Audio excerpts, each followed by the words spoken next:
Welcome back. I, No worries. hey, greetings and welcome back to Sex Empowerment with Halima and Helen. This is episode 5, and welcome again. Helen, it has been an amazing 5 episodes. Yes. Hi, everyone. Yes, indeed. And today we're going to dive deep into the topic of female orgasm. And I was just remembering earlier, Helen, like we did was it a 4-week intensive? Or it was an intensive we did like in 2021 or 2020 on the female orgasm. It was quite long. I think it was longer than 4 weeks. Oh, it Yeah. was longer, but it Yeah. was really intense and it was mind blowing for the ladies who joined. It was online intensive. And it was so mind blowing for all the participants because we learned so much more about our bodies than we may have been taught. That we may have even been instructed by our doctors, right? Or even reading books. We had hands on an amazing knowledge that we just couldn't readily just put our fingers on. So, and I'm hearing a lot more about female orgasms of late. I'm not sure if you have, Helen, the discussions seem to be a little bit more popular these days and say, like, 10, 15 years ago, 50 years ago, we're having the discussion about female orgasms a little bit more regularly. What do you think? Yes, indeed. Now, as we have kind of more freedom to talk about sexuality and sex-related topics, not in every culture still, not in every country still, but on the like major scale, I would say. This topic is talked about because it's actually still quite painful topic for a lot of women and men as well, because there is still a very high percentage of women who do not achieve orgasm or do not enjoy their sexual experience to the full potential. Hmm. And why do you think that is? Why do you think a lot of women don't achieve orgasm, or even they don't enjoy the sexual experience?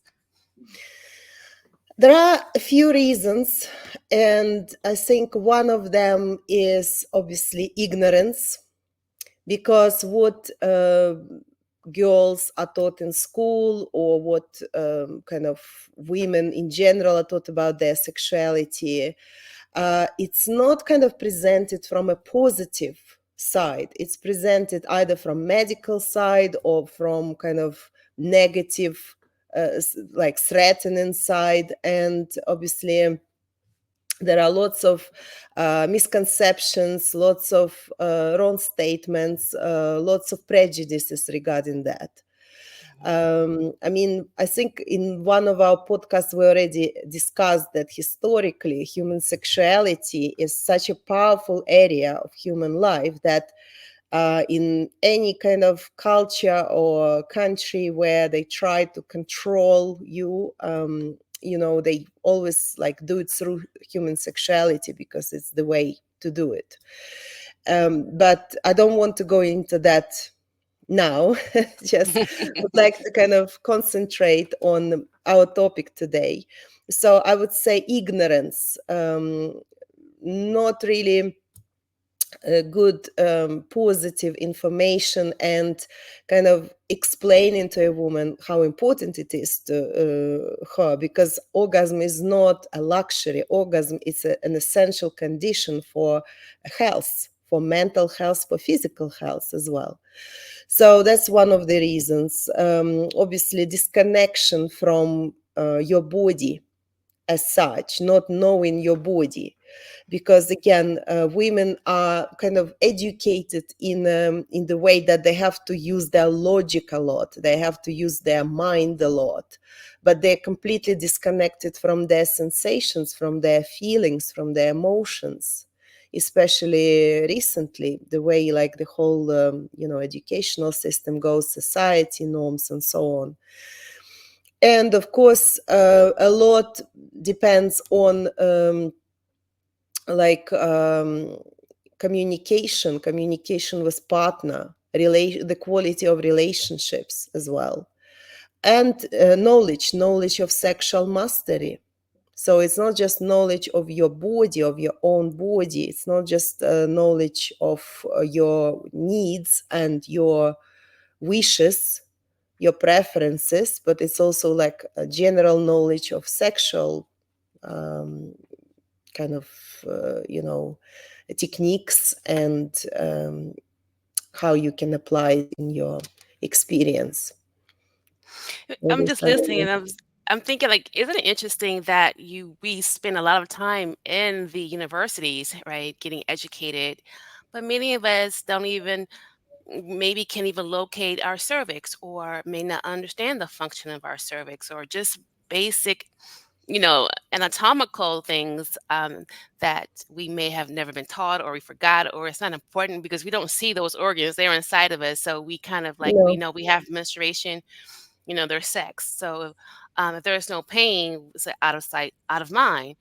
But this knowledge, this education and knowledge is, in my opinion, far supreme because it does give you access to self mastery as well. Yes, yes, and you say in cervix, not to mention cervix, clitoris. A lot of people at the later stage of their life get acquainted with their clitoris, where it's located, and maybe some don't even know where it's located.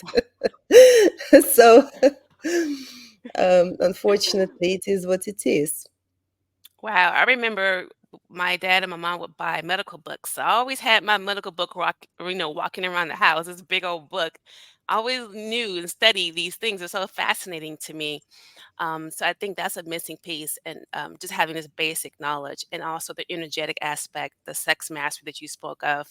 So let's hop into it because I hear a lot of things about why women don't orgasm, right? And then the stress that it brings onto the woman. Sometimes she Hmm. doesn't understand the psychological consequences. Because you made a very important point when you said this is essential.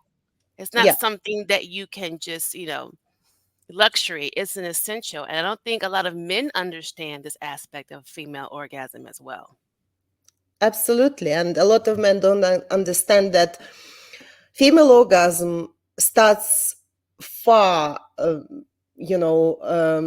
far before bedroom.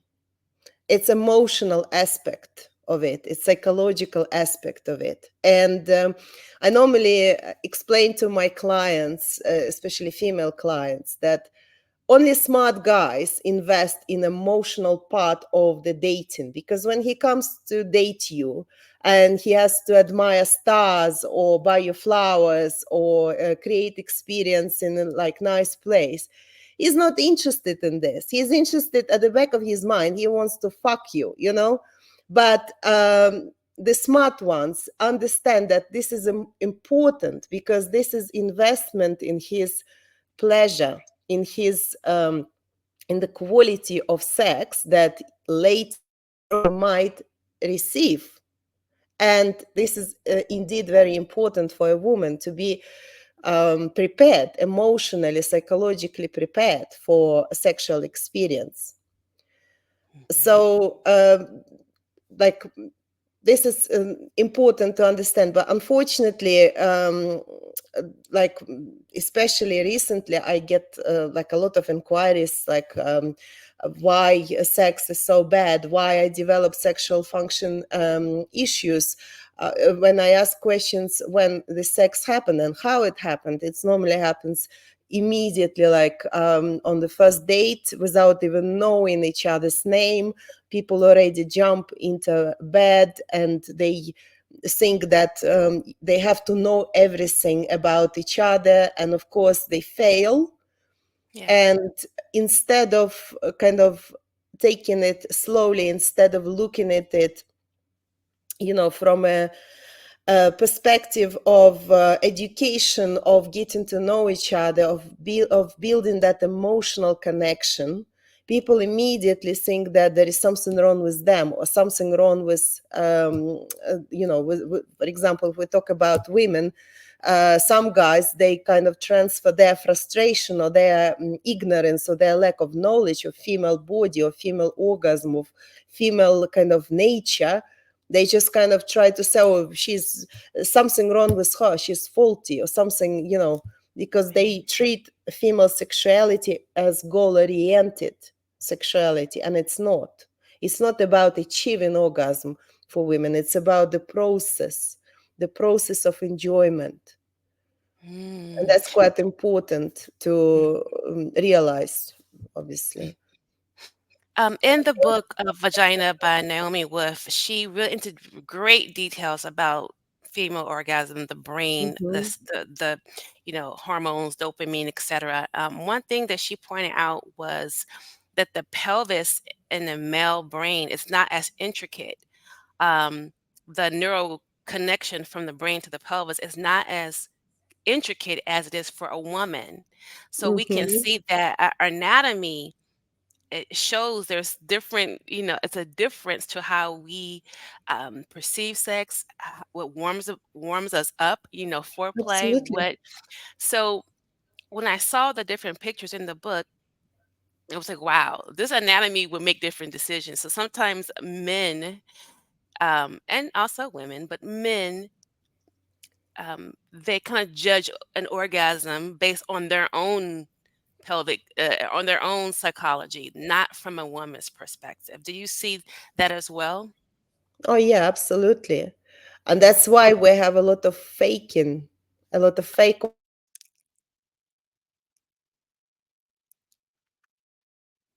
to avoid a lot of problems, a lot of judgments, a lot of misunderstanding. Woman simply just fakes orgasm to kind of like finish it, and not to hurt his ego, not to create problems, not to seem that something's wrong with her, as she believes, to satisfy that kind of looking at this from male's point of view.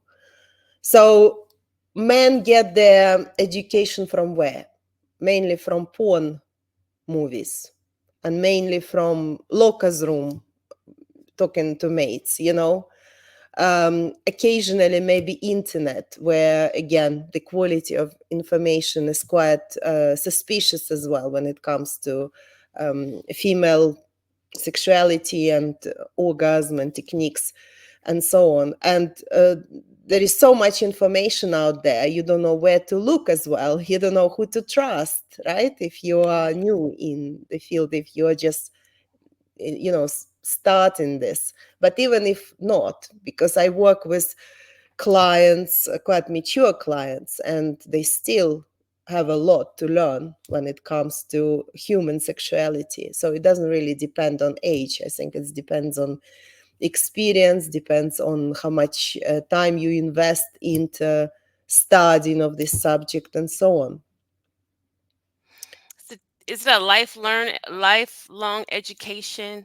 Because it's Yeah. a lot. Yes, Yes, lifelong. Yes. absolutely. It's a lifelong education. You're getting acquainted with yourself, with your body, with your mind, with your psyche, and you're getting acquainted with the other person who are you in relationship with, or people, if say you're polyamorous and you have sex with a lot of people. So yes, it's a journey. Indeed. So And what are some. the best answer for you will be when you find what is best for you, because only you would know what is best for you. And you need to communicate it to your partner as well. Mhm. But there's a lot of shame when it comes to sexuality as well. Hmm. I had a client once who wanted a particular type of sex, but she was embarrassed to ask her partner because he may judge her. Mm. So a lot of that goes along the shame, of maybe, being as free as you want to, quote unquote, free as you want to be, or at least asking for what's going to please you. Yes, because obviously, if woman is not able to orgasm and enjoy her sexual experience with her partner, there is another kind of area to look at. Is there enough trust? What is communication like? Does she feel safe? Can she rely on him? Rather than kind of jump into conclusions and say, no, there is something wrong with me or with her or whatever, look at the quality of relationships, look at the quality of communication, because one of the most difficult subjects that people find to communicate about is sex. Couples who have mutual children, who have mutual like life for like 30, 40 years together, they struggle to talk about sex. What is Mhm. this? Right, what is it? Like, what is it? Because I think sex is, as much as is used to sell products, as much as it's used, we see it on television. We have so much access to porn and all kind of different things, magazines, you know. But when it comes down to intimacy, which is having an intimate conversation, right? There is a problem.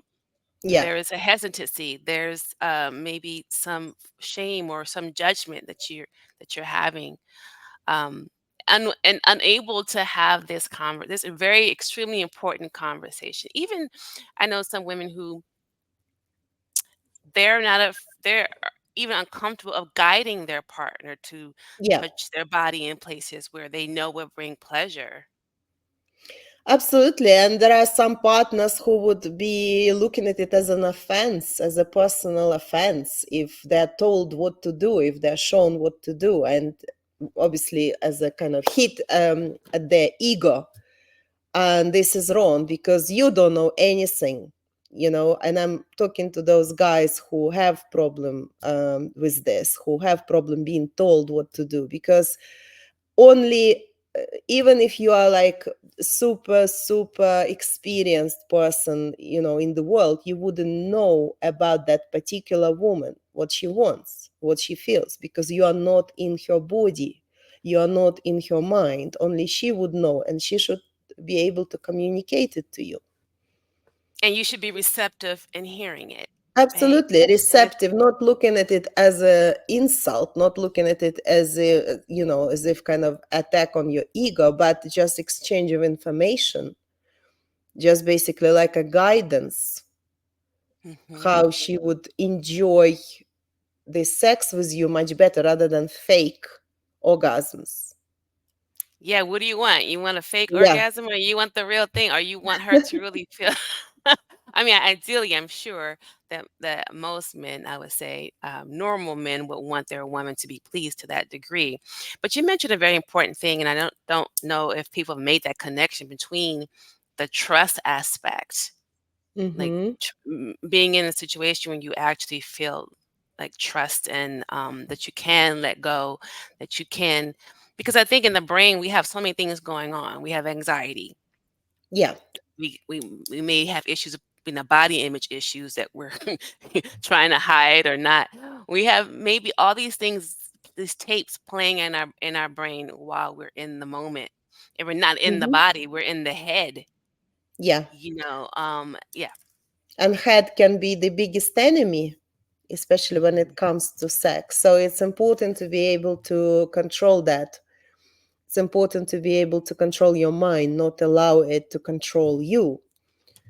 Um, and yes, you're absolutely right. We have a lot of anxiety. We have a lot of issues when it comes to body, you know, confidence and stuff.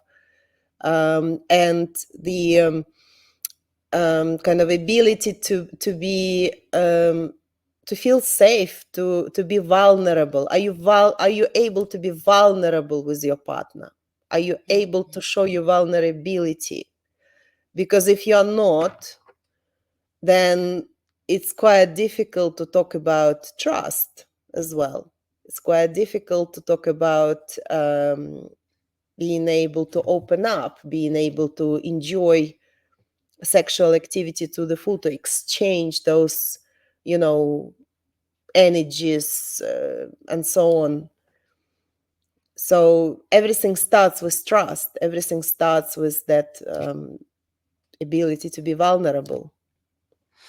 And okay, so I'm hearing people maybe may say these things, Helen, like, okay, because you mentioned earlier about the one night stands, and like when we watch television, like we were talking about once before, when you see these romantic things, these one night stands, it's always the hottest sex, and Mhm. It's like, or this romantic, thing, right? So we're kind of women kind of learn from these romantic stories or these things we see on Sex in the City, shows like that, about sex. And so can you really build trust, the type of trust that will allow you to experience and be vulnerable to and get into your body essentially, right? That's what I'm saying. Really feel into your body with someone you just met. Well, it's quite you know interesting situation here, because there are cases when you meet someone, you have one night stand with them, and then you can actually build relationships with that person. But this Mhm, happens maybe one in a million cases like this, or one like in thousand cases like this, because mhm, um, sometimes what happens is you can be sexually attracted to person, but only mhm, on a sexual level.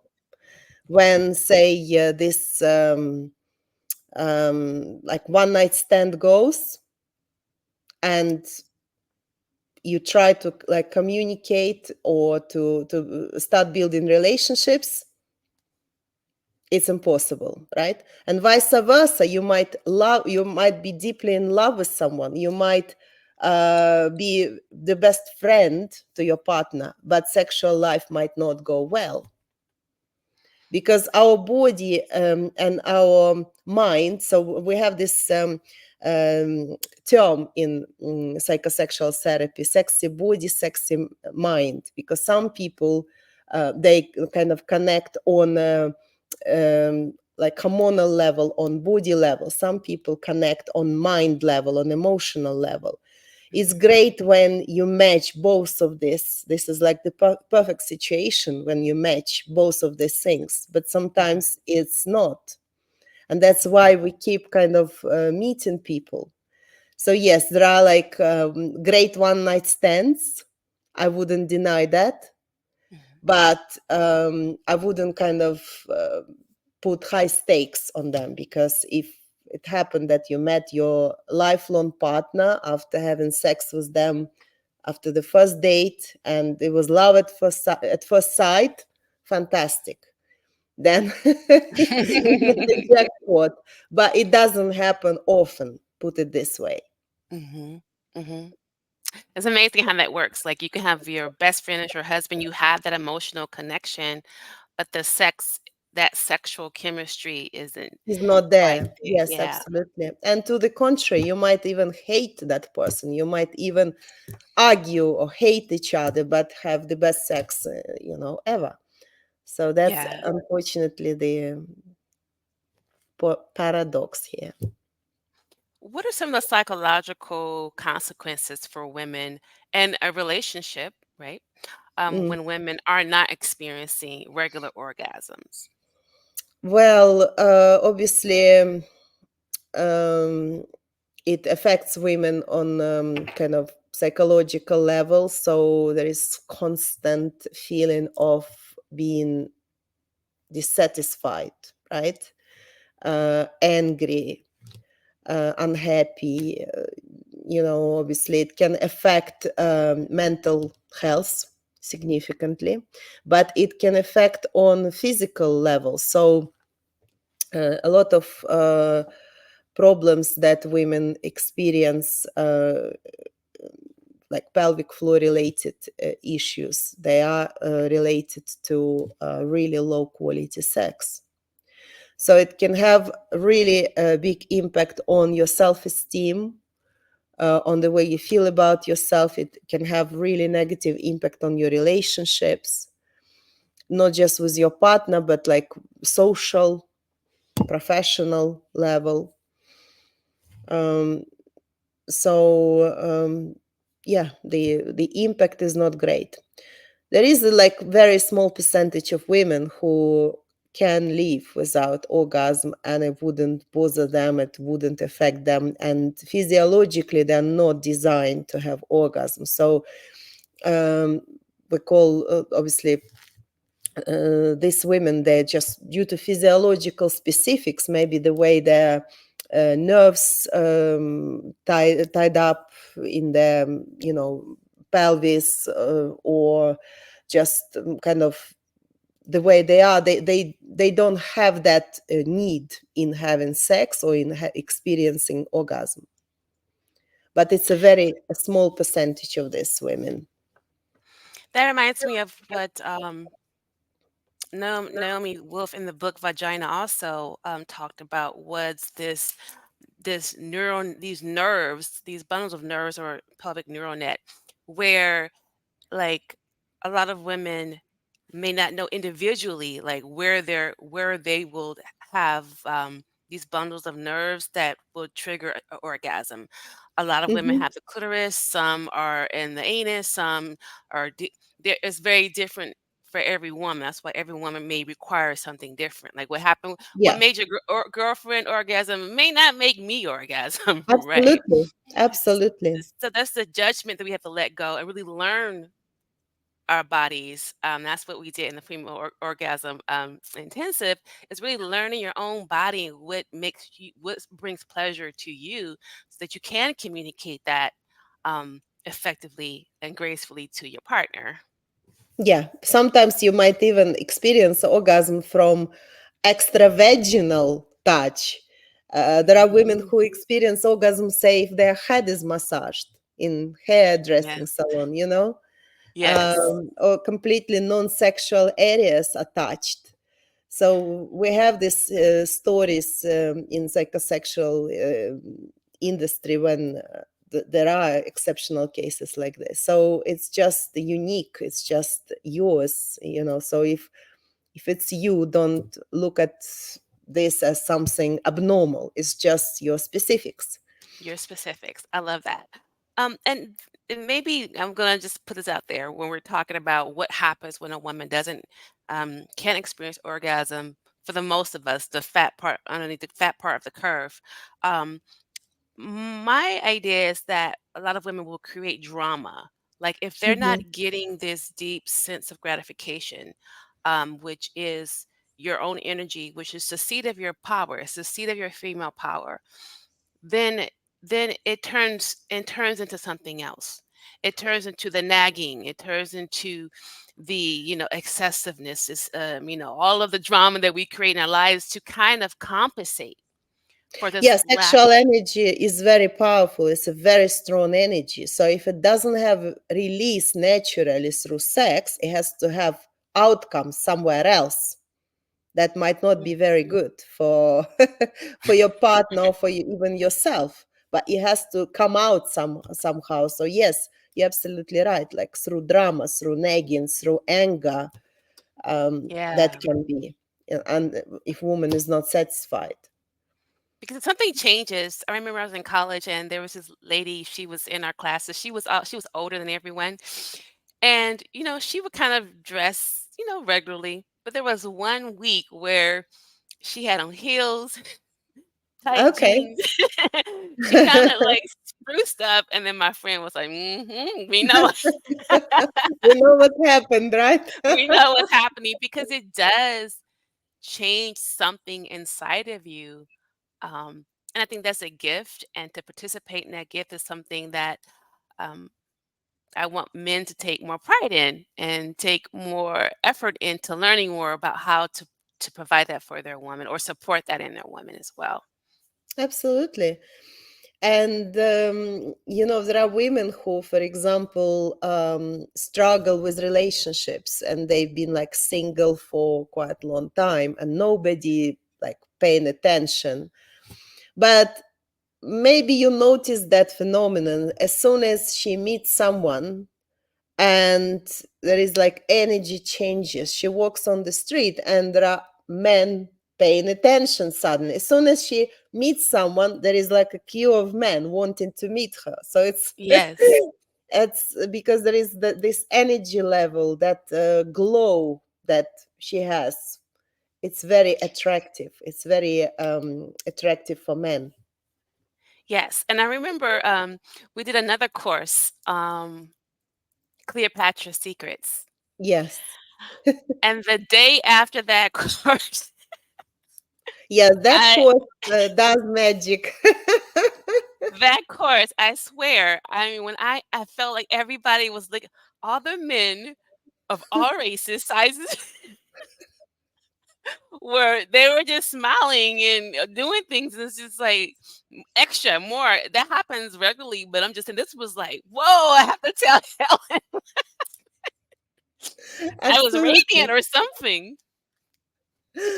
Because the most important, I would say, asset that woman brings to this world is energy. That's what attracts men. That what makes men wanting to give up their freedom, to give up their money, to give up their friends, to give up everything, and just go with that. Go with relationships. Go and meet that woman and be with her. It's her energy, and that's what important. And unfortunately not that many women realize that how important it is. Sexual energy. It doesn't matter what your age is, it doesn't matter what you look like. It's the level of that sexual energy that you're able to generate, and as long as you can generate that high level of energy, you will always be attractive, you will always be in demand, men would always want to be with you. So, and this is the one thing that is really taught.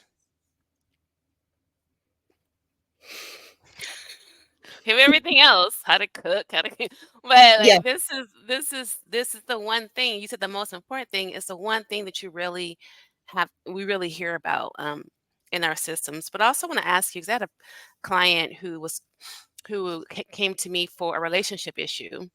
Hmm. In the she was a former sex worker, Hmm. and one of her issues that she couldn't experience orgasm through sex, regular sex, only with her vibrator. Hmm. And this was causing um, psychological, in her relationship. It was having some psychological, aspect with Yeah. him and her, etc. So, can you share about what happens when women can't orgasm on with their own technology? They have to use aids and how that can impact the relationship as well. Yes, I mean, again, there can be few reasons for that, and obviously, we need to look at each individual case. But sometimes women just put, a ban on their pleasure. They just stop allowing themselves to achieve pleasure, and it could be due to different reasons. Sometimes woman even can punish herself, just do not allow herself to, and it's all obviously happening on subconscious level.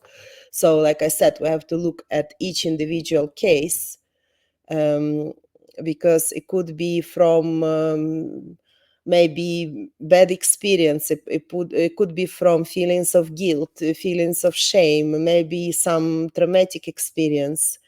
And obviously, if woman worked as a sex worker, so they could be like lots of reasons why it's happening. Um, Absolutely. Do you think do you from your experience, do you feel that using vibrators and different things desensitize women from having vaginal orgasms or clitoral orgasms with the um, penis? Mhm. well, it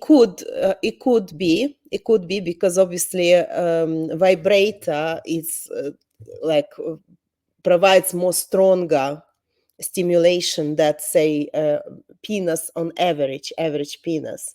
But there are ways how you can, if you are able to achieve orgasm through vibrator, there are ways of transferring that to partnered sex.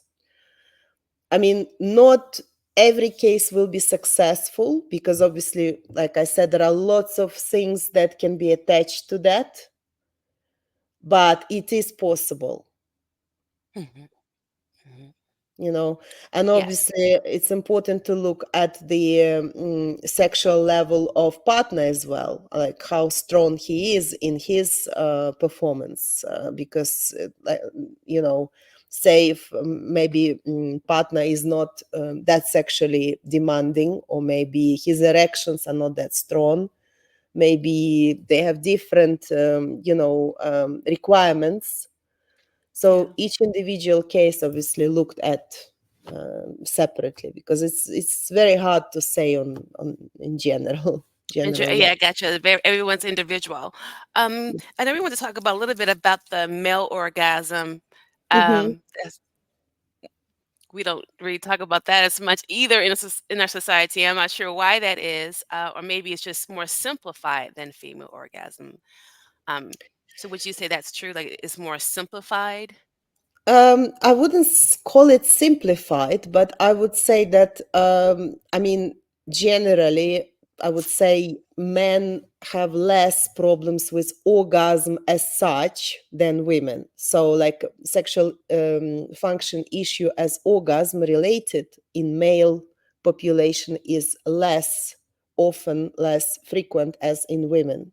And normally, if men have problems with orgasm, it's majority of these cases relate to kind of physiological issues. So, say some serious problems with nervous system, or maybe injury, or spinal cord injury, or like a neurological issue like multiple sclerosis, for example, or if they went through like really serious surgical procedures that involved removal of prostate gland.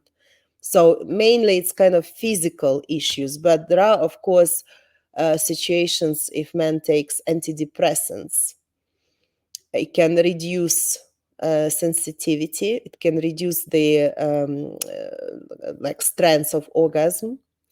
Also, if alcohol intake can numb the sensations, and psychological problems. So, for example, if say man suffers from other sexually related issues, say like erectile dysfunction, then that can prevent him from having sexual intercourse, and that obviously prevent him from achieving orgasm or meeting the sensations. But um, when it comes to male sexuality, it's important to understand that male orgasm and ejaculation, these are two separate processes. They are not the same process, even though in majority of cases they happen at the same time. But these are two separate processes. So men can have orgasm but no ejaculation, and men can have ejaculation without orgasm. And there are cases when men can fake orgasms as well, believe it or not. Mhm. Wow. Again, percentage Mhm. is not that high as if we compare to women, but it is possible. And why would men would they fake orgasms for the same reasons women do? In most cases, yes. Mhm. In most cases, just kind of to hide that they are not enjoying sex with Mm. particular woman, or maybe they are not, they're too tired to enjoy. So yeah, it's possible, and it's more or less the same. There is like the Well, whole subject on this fake orgasms. I mean, maybe one day we'll record. It's such a painful subject for a lot yeah. of people, Yeah, I and would quite imagine. damaging as well. Mhm. Damaging for relationships as well. Yeah, because so much of identity is tied up in well, I wouldn't say everyone, of course, but I think a lot of our identity, if we're not sexually pleasing our man, then that's something we're going to internalize, and maybe vice versa. Yeah. I'm not sure to the same degree, but I know that it can be very heartbreaking to not be able to. Um, stimulate your partner to the degree that you want to, right? Because I think Yeah. every woman, every partner wants that, and that goes back to sex mastery. So if Mm-hmm. you really want it, but are you doing or getting access to information and doing the work um, to actually grow your sexual skill set and to grow into sexual mastery and learn more about your body?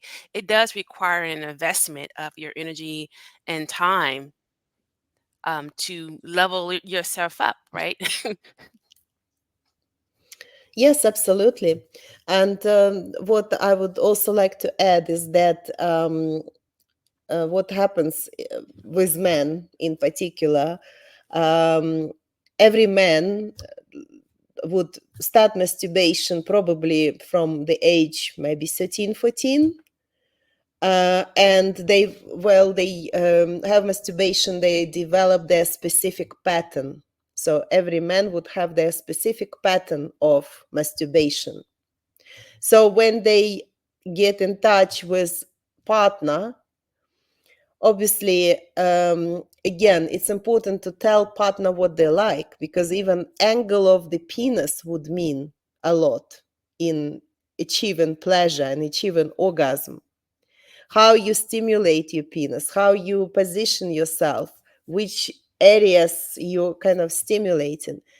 And some men are too shy to share that information, and then they're like surprised, why am I not achieving as much pleasure with partner as I'm achieving with, like, when I'm doing it on my own.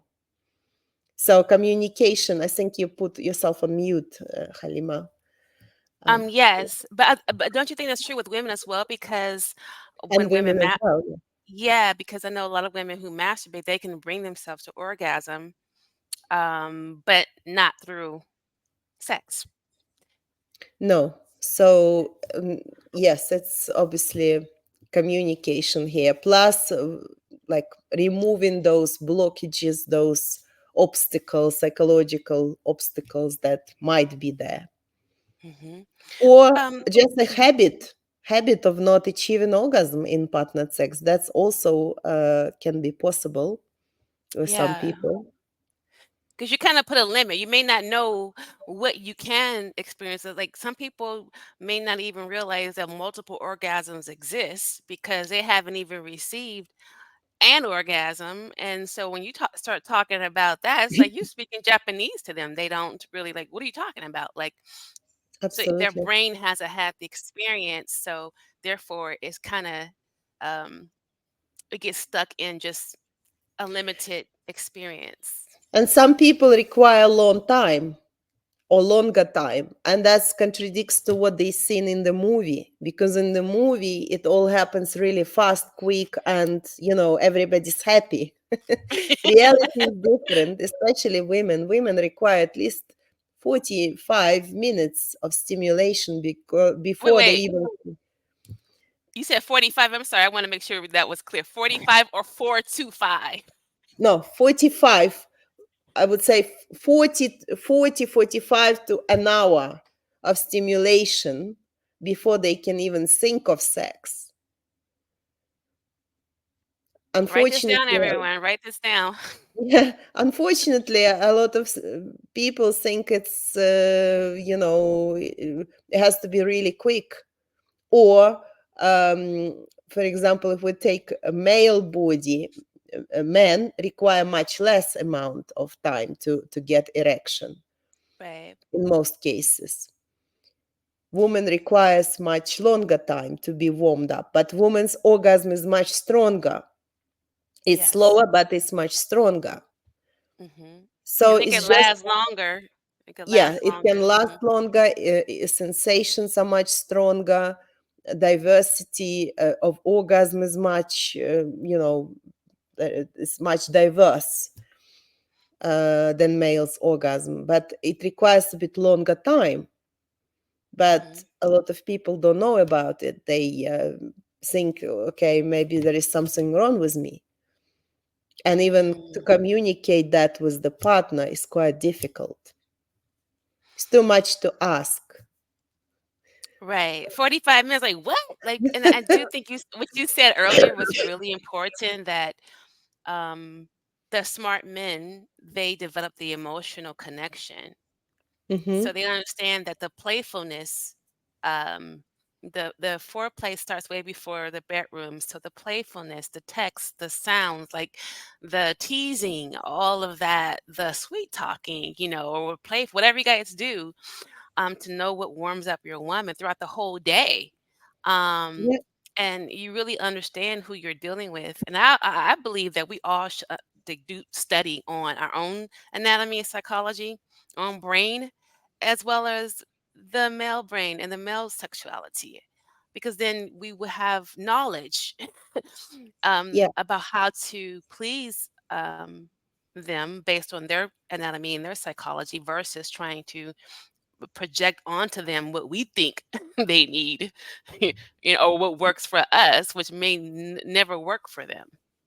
yeah, Mm. absolutely. Communication.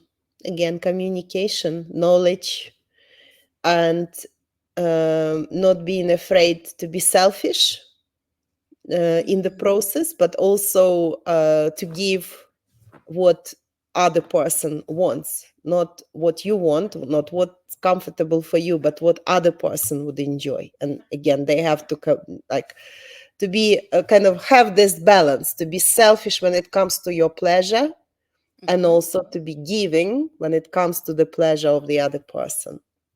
And I that's love what it. great high quality sex is about, giving and Mm, receiving.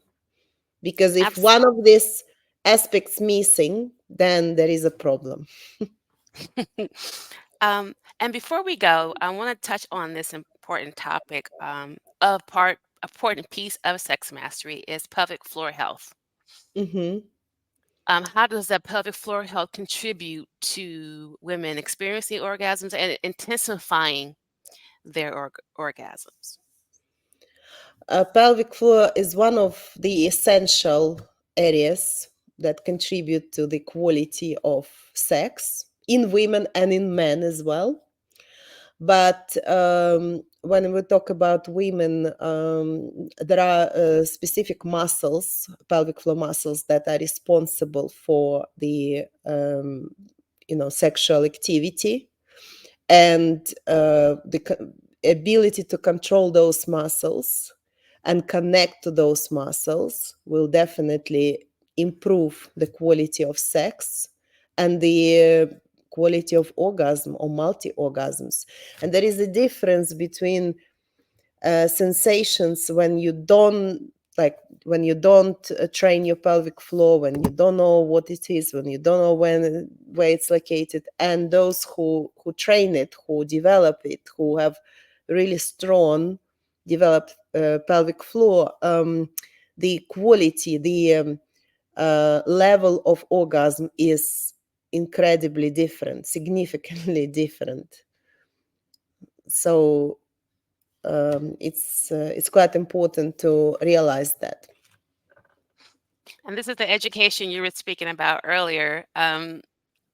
This level of education, it can make the difference. Now, I know a lot of women. I know this is like we're going to have a different discussion about the pelvic floor, but I do think as well we need to touch on for males doing these exercises as well, so they can actually Mhm. hold that energy. Because once a woman becomes more skilled, if you will, Yeah. it's gonna kind of be hard to handle the energy. So we have to help the men out too, right?